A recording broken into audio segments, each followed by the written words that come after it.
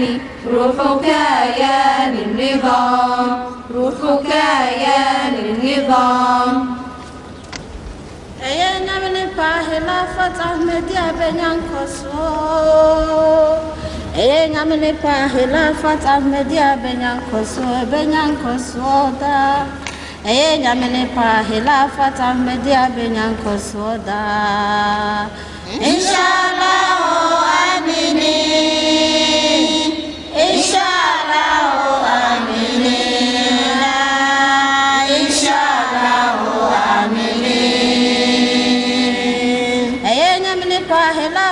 Ahmadiyya bedin kunimo.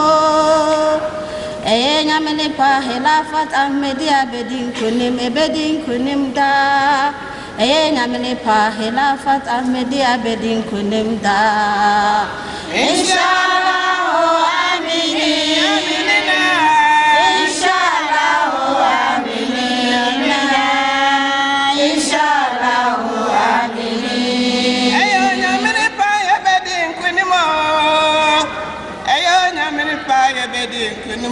Kunimwe inshallah amini. Inshallah amini. Aminina. Inshallah amini. Inshallah amini. মোদির খেলাফতে রয়েছে ঈমান, মোদির খেলাফতে রয়েছে ঈমান। খেলাফতি জামাতের ঐক্যের প্রাণ, মোদির খেলাফতে রয়েছে ঈমান, মোদির খেলাফতে রয়েছে ঈমান। সকল সমস্যার এতে সমাধান, একে এড়িয়ে চলে সেজন যে নাদান। আমরা মুসলমান, আমরা আহমদি, আমরা মুসলমান, আমরা আহমদি।